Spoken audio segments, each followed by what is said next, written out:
श्रीमद् भगवद गीता की चर्चा करते हुए मैंने गत सत्र में आप लोगों से कहा कि हम सब अर्जुन की तरह किम कर्तव्य विमूढ़ खड़े हुए हैं। जब ऐसे में हम खड़े होते हैं तो इसका दो कारण होते हैं, एक होता है अज्ञान, एक होता है मोह। या तो हम मोहग्रस्त होकर के अपने जीवन को जी रहे हैं या हमें अज्ञान है कि जीवन है क्या। गीता में जब इस स्थिति में अर्जुन को कृष्ण पाते हैं, कृष्ण अर्जुन से कहते हैं कि हे अर्जुन, जो तू अवसाद में जा रहा है, देखिए तीन कारण मैं तुझे कहता हूं। कुतस्त्वा कश्मलमिदम विषमे समुपस्थितम अनार्यजुष्टम अस्वर्ग्यम अकीर्तिकरम अर्जुन। भगवान कृष्ण कहते हैं कि देख, जब हम इस धर्म युद्ध में आ गए हैं, जैसे कुरुक्षेत्र का मैदान धर्म युद्ध है, यह संसार भी धर्म युद्ध का मैदान है।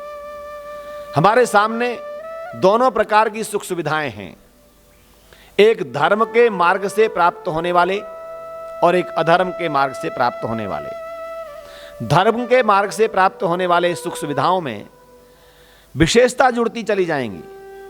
पहला तो वो स्वर्ग कारक होगा, स्वर्गयम होगा। स्वर्गयम का मतलब विशेष सुख।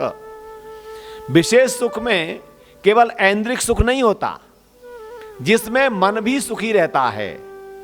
और आर्यजुष्टम होगा धर्म का मार्ग, जैसा कि वेदों में कहा गया आर्य ईश्वर पुत्र।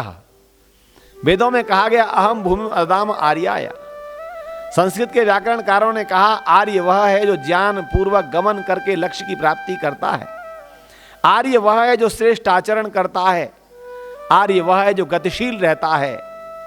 ये सब विशेषताएं कहलाती हैं। गीता कहती है, भगवान कृष्ण कहते हैं आर्यजुष्टम, जो आर्यों के द्वारा प्रशंसित है, स्वीकृत है।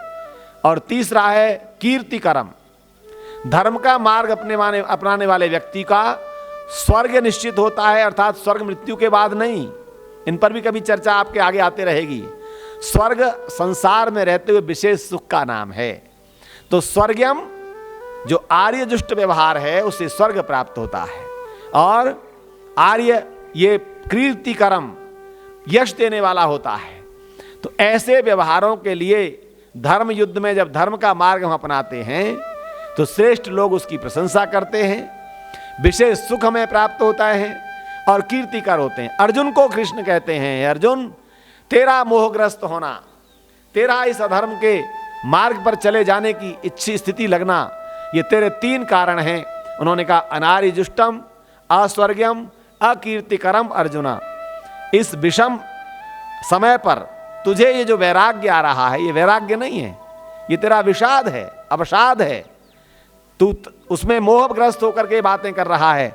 और अगला कहते हैं क्लैब्यम मास्मगमः पार्थ नहीं तत्त्वयि उपपद्यते क्षुद्रम हृदय दौर्बल्यम त्यक्त उत्तिष्ठ परंतप। हे अर्जुन, क्या कर, क्लैब्यम मास्मगतः, तू क्लैब्य अर्थात नपुंसकता पर मत जा।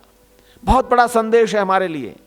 जब भी हमें धर्म के मार्ग में कठिनाई आए, मोह हमको पकड़े, लोभ हमको पकड़े, किसी प्रकार का और दोष आए, तो गीता का ये संदेश स्मरण करना, क्लैब्यम मास्मगमः पार्थ नैतत् त्वयि उपपद्यते। तुम्हारे अंदर जो भाव आ रहा है, ये भाव नपुंसकता का भाव है। हमारे पौरुष का भाव तो अस्माकं वीरा उत्तरे भवन्तु, वीर भोग्या वसुंधरा। इस संसार में वीरता से जीवन जीने के लिए संसार मिला है। गीता का उपदेश कहता है, तू इस क्रैब्य को प्राप्त मत कर, इस नपुंसकता को प्राप्त मत कर, तू मोहग्रस्त मत हो और धर्म के मार्ग को पकड़। आगे बढ़ते हुए श्री कृष्ण जी कहते हैं, जब अर्जुन ने कहा कथम भीष्मम अहम संख्ये द्रोणम च मधुसूदन इषुभि प्रतियोत्स्यामि पूजार्ह अभिसूदन। हे अरिसूदन, हे मधुसूदन, मैं अपने पूजार्ह लोगों को, जिनके प्रति मैं आदर का भाव रखता हूं, कैसे मारूं, ये सारे उसके मन में विचार आते हैं।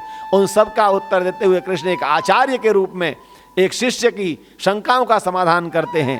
तो मैं निवेदन करता हूं, जब आप गीता को पढ़ें, भगवान कृष्ण को आचार्य के रूप में देखें, अर्जुन के रूप में स्वयं को देखें, और आगे बढ़ते हुए जब जब प्रश्न आए, उत्तर प्राप्त करते चले जाइए। भगवान कृष्ण आगे उत्तर इसी क्रम में दे रहे हैं। कह रहे हैं न ऐच, जब उन्होंने कहा कि मैं क्या करूं, तो इस लोक में देख संसार किस लिए मिला है, यहां पर ये क्रम आता है, कर्मण्येवाधिकारस्ते मां फलेषु कदाचन हे अर्जुन, तेरा जीवन कर्म करने के लिए प्राप्त हुआ है और कर्मों का चिंतन आगे मैं बताऊंगा तुझे, कौन से कर्म करणीय हैं, कौन से अकरणीय हैं, कौन से अनुकरणीय हैं, कौन से त्याज्य हैं, किन कर्मों को करके सुख प्राप्त होता है। तो आइए विचार करें, गीता के संदेश को प्राप्त करते हुए भगवान श्री कृष्ण के इस वैदिक उपदेश को ग्रहण करते हुए हम चिंतन करें कि अवसाद में जब जब जाएंगे तो गीता हमको बाहर निकालेगी, अभिमान जब जब आएगा तो गीता हमको बाहर निकालेगी, डिप्रेशन कभी आएगा तो गीता हमको बाहर निकालेगी, स्ट्रेस जीवन में आएगा तो गीता हमको बाहर निकालेगी। तो श्रीमद् भगवद गीता एक ऐसा ग्रंथ, वैदिक उपदेश का ग्रंथ है जो हमें मार्ग प्रशस्त करता है, जिसकी चर्चा आगे सत्रों में मैं आपसे करता रहूँगा। धन्यवाद।